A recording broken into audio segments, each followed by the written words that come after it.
Salut à tous, merci de rejoindre ce tout nouveau numéro de l'émission à l'affiche 100% culture avec au menu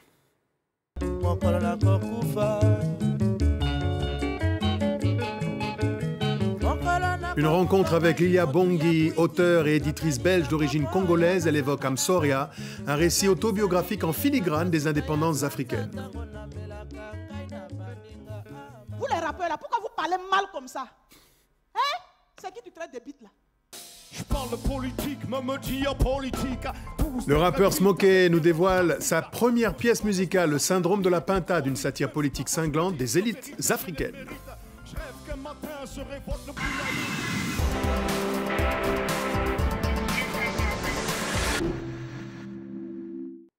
Soyez les bienvenus, deux invités de classe mondiale. Bienvenue, Lilia Bongi. Merci beaucoup, Amobé, pour cette invitation. Le plaisir est pour nous. Waga Yaouna. Yasoma. Barka Barka. Bienvenue. Alors lui, c'est une figure, c'est l'une des stars du continent. Lilia, vous êtes auteure et éditrice d'origine belgo-congolaise. Vous évoquez votre récit autobiographique qui relate en fait l'histoire d'une petite fille de Kinshasa qui connaît l'exil en Belgique. Nous sommes à quelques encablures au sortir de la colonisation ou des indépendances. Alors l'exil, l'arrachement à la terre africaine, l'enfance brisée, la filiation mère, filiation enfant.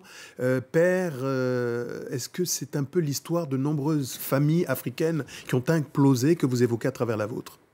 Oui, c'est un peu ça. C'est surtout l'histoire d'une petite fille, la fille d'un évolué, comme le système colonial de l'époque appelait les Congolais, les indigènes qui avaient atteint un certain niveau de culture. Et donc, c'est une petite fille privilégiée pour le Congo, de toute façon, à l'époque. Alors, vous avez connu le placement dans des familles blanches. Est-ce que c'était une manière pour vous? Parce que vous dites que c'est un roman, mais en fait, 95% de ce que l'on y trouve est inspiré du réel, 5% est romancé. Est-ce que c'est pas pour vous un prétexte d'évoquer les stigmates de la colonisation belge? Oui, sans s'en rendre compte, on s'aperçoit que son histoire est une parallèle à la grande histoire qui lie les deux pays, le Congo et la Belgique. Donc oui, absolument. Oui. Alors c'est un décryptage, Smokey, des rapports noir-blanc, le racisme. On passe facilement d'une ligne à l'autre, parfois dans la même phrase, de la haine à la tendresse. C'est assez incroyable et bouleversant. Alors Smokey, vous êtes la génération qui avait en révérence Thomas Sankara. Pour Lilia Bongi, c'était Patrice Lumumba. Vous voyez un continuum entre ces deux générations, le même combat aujourd'hui? Oui, je pense que, comment on appelle ça, la ressemblance, c'est l'envie du regain de dignité, l'indépendance, je pense que c'est le maître mot. Et ces deux leaders africains ont suffisamment montré l'importance que pouvait revêtir l'indépendance réelle pour nos peuples africains. Alors, lui, on le sait, il n'a pas sa langue dans sa poche. Il a dénoncé lors d'un dernier clip, notamment la corruption qui gangrène les sociétés africaines, mais pas simplement, il n'y a pas d'exclusive. On regarde un extrait de Pourriture noble. Député, maire ou gouverneur, mon programme c'est partager le beurre, distribuer des primes à l'entourage, le pognon ça fait monter les suffrages. Je suis certes corrompu mais pas seul, mes électeurs n'ont pas que de la gueule. Opérateur, soyez large et vous récolterez de grands ouvrages. Mon argent ne peut pas avoir d'odeur, c'est une sinécure pour les deux joueurs. Et je vous réduis vos impôts et vos charges. Lol, c'est artistique comme patinage. Pour la nation je la mets sur le cœur et la main dans la poche pour l'odeur. L'intégrité c'est bon pour le moral, mais ça ne grossit pas mon capital. Oui, on dit qui a pris prendra. Oui, on dit qui a volé. C'est une star du continent que nous accueillons, Smokey, qui crée son premier spectacle musical, s'appelle Le syndrome de la pintade. C'est une satire politique sur les élites africaines. Pour vous, c'est un peu la même chose, hein. Les politiques sont des pintades, Sauvageon. Oui, dans l'histoire, c'est une fable. En fait, quand j'étais petit, j'étais assez impressionné par les fables de La Fontaine avant de me rendre compte plus tard, parce que ça ne s'enseigne pas à l'école, que c'était simplement un plagiat d'un poète africain, Ésope. On ne le dit pas assez, on ne l'enseigne pas. Et vous voyez, les rapports ont toujours été paternalistes entre les anciens pays, enfin les pays colonisateurs et colonisés. Voilà, une vérité, quand elle est historique, on fait tout pour la galvauder. Et pourtant, ça serait plus simple, ce serait tellement simple, tellement révolutionnaire de dire la vérité. Donc la pintade, c'est un prétexte pour critiquer les élites, justement, pour parler de ces élites qui nous gouvernent, mais pas seulement tous ces lobbies, toute cette gérontocratie, cette pseudo-aristocratie, ces intellectuels que j'appelle pentallectuels, c'est-à-dire contraction de pentade et d'intellectuels, ces oligarchies. Et voilà, donc il fallait en parler de façon imagée, avec de l'humour, etc. C'est pour ça que j'ai fait appel aussi à 2 humoristes, Bamogo, Ousmane et puis Philomène Anema. Et puis ça fonctionne plutôt bien avec un orchestre qui donne bien, puisque tout est en live. Et voilà, donc l'idée c'est que la pintade c'est un animal typiquement africain, mais pas seulement. Aujourd'hui c'est assez répandu, y compris en Europe. Elle a une excroissance osseuse au-dessus de la tête rouge qui rappelle étrangement les bonnets de chauve traditionnels, donc féodalisme. Elle a les bonnets aussi de tirailleurs sénégalais, donc néocolonialisme. Elle a une robe mouchetée qui rappelle étrangement les robes des rois du Moyen-Âge. Elle niche en hauteur. La pintade, quand elle pond, qui c'est qui couvre les œufs? C'est la poule. Et la poule joue aussi le rôle ici du peuple, finalement. Eh ben, on a des images en couleur, allégorie de la pintade, extrait maintenant. J'ai fini par apprécier des règles simples, parce qu'il n'y en a que 5 pour mon apprentissage. Comme les 5 pinces de ma main simple, comme de vérifier l'humaine d'une sainte. La première, ne pas envier les autres, accepter ce que l'on est, subir son classement. La deuxième, peu importe où tu te vautres, il te faut trouver une planque qui te protège des autres. La troisième, c'est se servir et servir, se sentir utile à consommer de l'inutile. La quatrième, une compagne pour consentir. Une vie de merde pour le meilleur et le pire.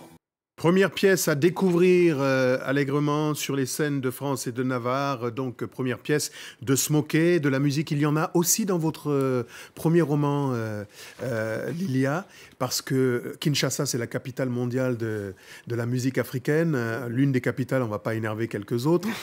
Mais vous avez grandi dans un quartier où on croisait des stars par alliance familiale et par euro-circonstances. C'est le cas de Taboulé et de Papa Wemba. Absolument. En fait, je suis vraiment la petite fille, la petite quinoise typique. Je suis née donc un peu avant la colonisation.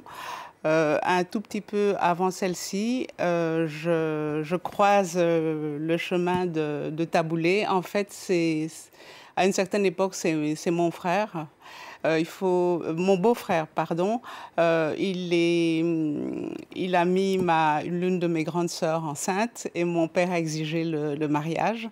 Et quelques temps avant le mariage, il est obligé de venir habiter chez nous. Mon père veut l'avoir sous le coude. Et donc, c'est comme ça que je le croise. C'est d'ailleurs aussi, je l'ai appris par la suite, mais j'avais vu la ressemblance, le papa de Youssoufa. Oui, alors donc, on ne va pas rentrer dans l'égrenage du nombre de la fratrie de Youssoufa, parce qu'ils sont très nombreux et on le salue. Oui, mais mon neveu était le premier enfant, le tout premier. Alors, on écoute un extrait de cette bande-son sonore de toute une vie, maintenant.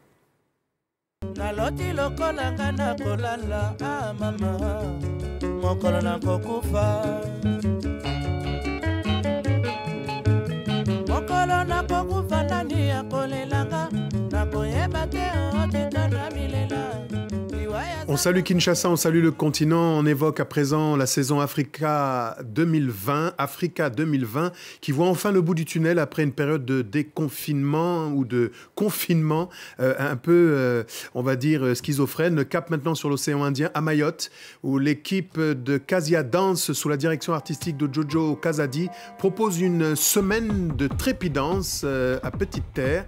Présentation de projets locaux, clôture assurée par Urban Dance et l'immense artiste Bako, membre très effectif de la scène de Mayotte.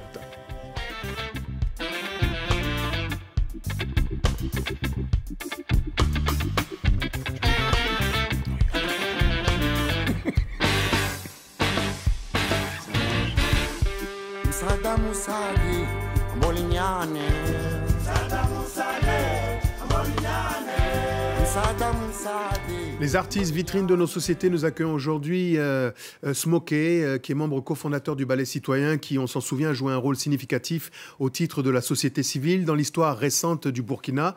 Smokey, on le sait, le djihadisme a frappé il y a quelques jours, à travers un massacre de près de 160 personnes, le nord du Burkina.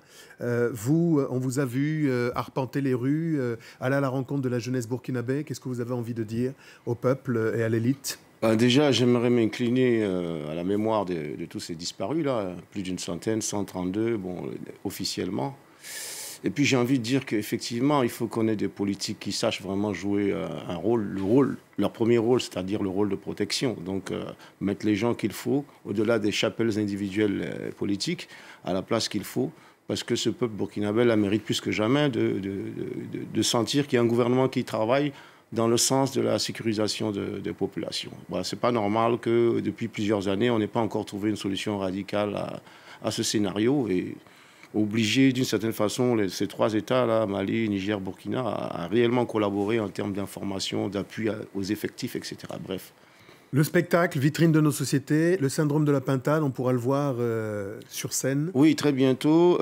J'en profite pour dire, parce qu'elle a parlé de Youssoufa, dire vraiment un grand merci à Youssoufa qui a accepté de collaborer sur un titre, Les Pintades Orgueilleuses.